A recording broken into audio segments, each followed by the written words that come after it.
Haleluya, puji Tuhan, salam sejahtera bagi kita semua Bapak Ibu keluarga besar GPDI El Shaddai Magelang. Kita berjumpa kembali dalam Renungan 79 hari ini.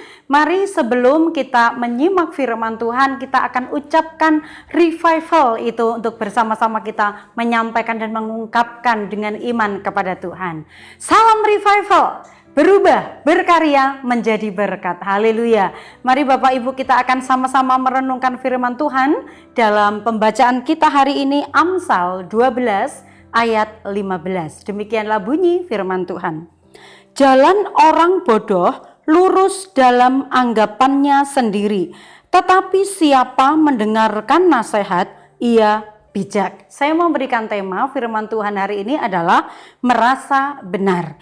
Ada banyak peristiwa yang ujungnya menjadi bermasalah dari pribadi yang satu dengan pribadi yang lain ketika ada sedikit konflik atau perbedaan pendapat misalnya ya. Seringkali bahwa di akhirnya atau di ujungnya itu ada masalah-masalah yang terjadi. Dan ini disebabkan karena masing-masing pihak itu biasanya merasa bahwa apa yang ada di dalam pikirannya itu adalah benar menurut anggapannya sendiri. Seperti di dalam ayat ini firman Tuhan dikatakan, jalan orang bodoh lurus dalam anggapannya sendiri. Nah, dalam pembacaan ini dikatakan lurus menurut anggapannya.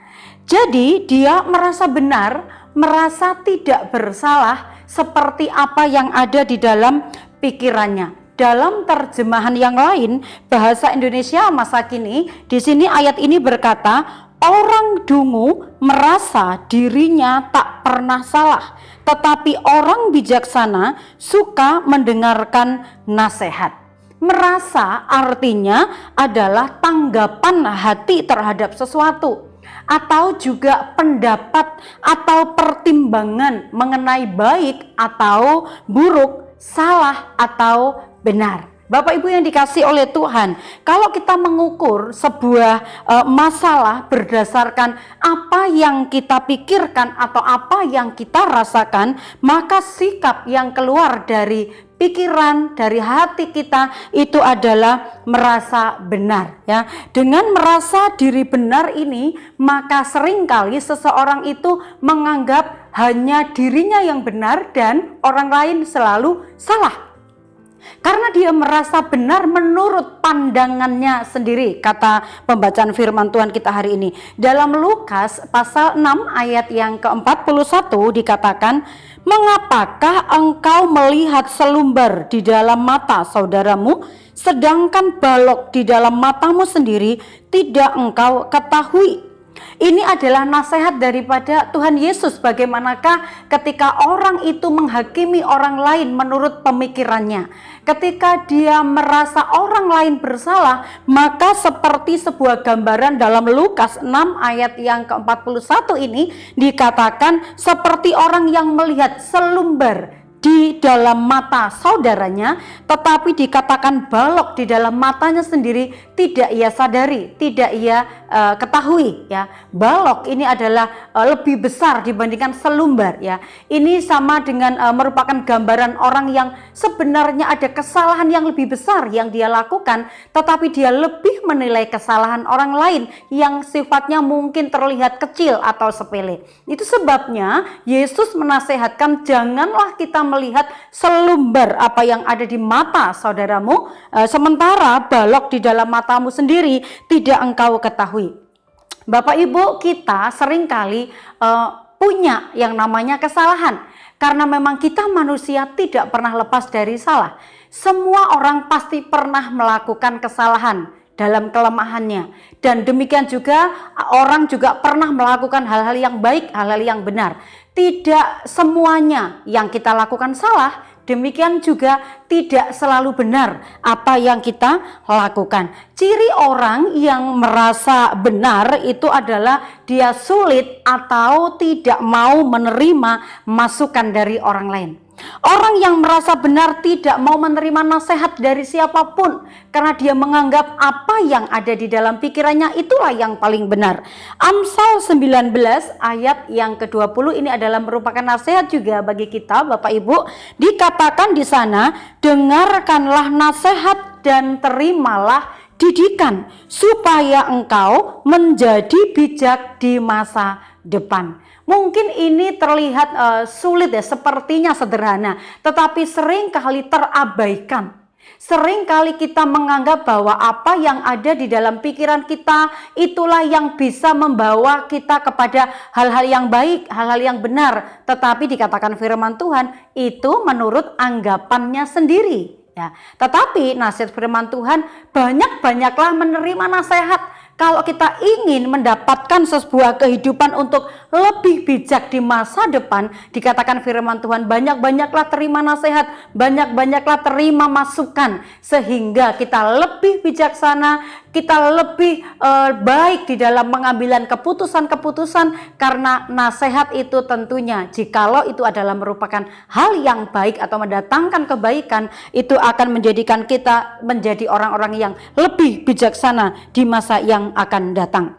Itulah sebabnya yang perlu kita perhatikan Bapak Ibu adalah supaya kita tidak merasa diri benar dan selalu menyalahkan orang lain atau menganggap remeh orang lain, maka kita pun harus belajar untuk kita mengoreksi diri kita. Sebelum kita mengoreksi orang lain, kita perlu memperhatikan apakah saya sudah melakukan seperti apa yang saya mau lakukan kepada orang lain. Itulah sebabnya kalau kita mau belajar mengoreksi diri kita, kita belajar mengoreksinya itu bukan dengan standar pikiran kita, tetapi dengan standar firman Tuhan.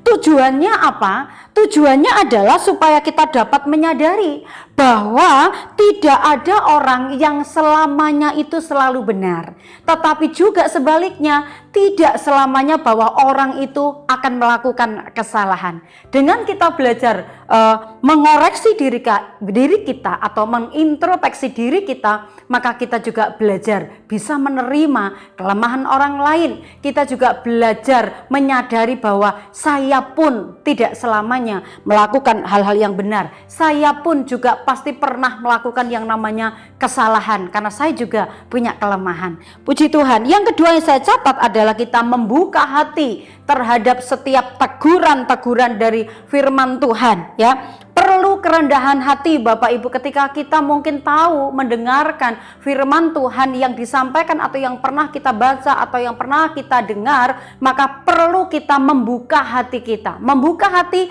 artinya kita merendahkan diri. Karena orang yang tidak mau merendahkan diri, dia sulit diatur, dia sulit menerima masukan, dia mungkin menganggap apa yang disampaikan itu hanyalah sebuah penyampaian saja, tidak perlu didengar atau tidak perlu dilakukan. Tetapi kita mau belajar firman Tuhan hari ini, kalau kita diingatkan oleh firman Tuhan, membuka hati kita untuk diizinkan firman Tuhan masuk dalam kehidupan kita, maka hal-hal yang kurang berkenan, hal-hal yang tidak baik itu bisa diperbaiki melalui kebenaran firman Tuhan. Karena itu Bapak Ibu, kita mau belajar supaya kita jangan lekas menyalahkan orang lain ketika kita harus menyelesaikan sebuah masalah. Jangan sampai kita merasa diri kita benar, tetapi kita mau merendahkan diri dan juga mengoreksi diri kita sebelum kita mengoreksi orang lain. Efesus 5 ayat 21 di sana dikatakan, dan rendahkanlah dirimu seorang kepada yang lain di dalam takut akan Kristus. Mari kita belajar supaya kita tidak merasa diri selalu benar. Kita mau belajar merendahkan diri, dikatakan firman Tuhan. Rendahkanlah dirimu seorang kepada yang lain di dalam takut akan Tuhan. Kita percaya Bapak Ibu bahwa setiap firman Tuhan itu tujuannya adalah untuk mengubahkan kita, untuk membuat kita belajar mengerti apa kehendak Tuhan dalam kehidupan kita. Puji Tuhan. Mari kita akan tutup renungan ini dengan kembali menghafalkan satu ayat ini supaya menjadi rema dan menjadi berkat bagi kita semuanya. Amsal pasal 12 ayat yang ke-15.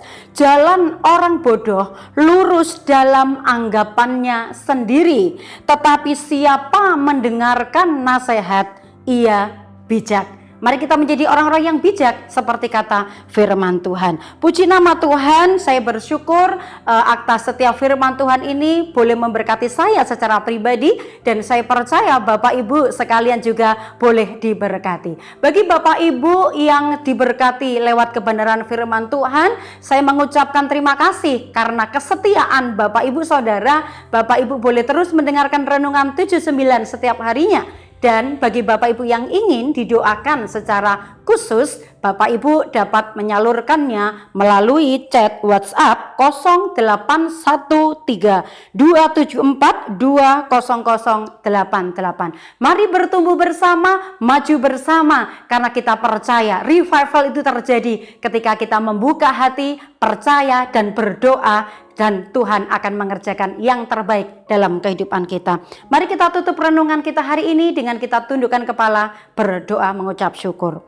Terima kasih Tuhan buat kasih setiamu dan kebaikanmu. Kami percaya firman-Mu iya dan amin, dan firman-Mu mengerjakan hal-hal yang luar biasa di dalam kehidupan kami, karena kerinduan Tuhan adalah hidup kami diubahkan semakin hari semakin sempurna serupa dengan Tuhan Yesus. Berkatilah umat-umat-Mu keluarga besar GBDI El Shaddai untuk mendengar, merenungkan dan melakukan firman Tuhan dengan perbuatan-perbuatan yang dahsyat. Dan dengan keadilan Engkau menjawab umat-umat-Mu keluarga GBDI El Shaddai. Ya Allah yang menyelamatkan, Engkau yang menjadi kepercayaan segala ujung bumi dan pulau-pulau yang jauh-jauh. Terima kasih, kami bersyukur buat firman-Mu. Terima dengan ucapan syukur dalam nama Tuhan Yesus Kristus. Haleluya, amin.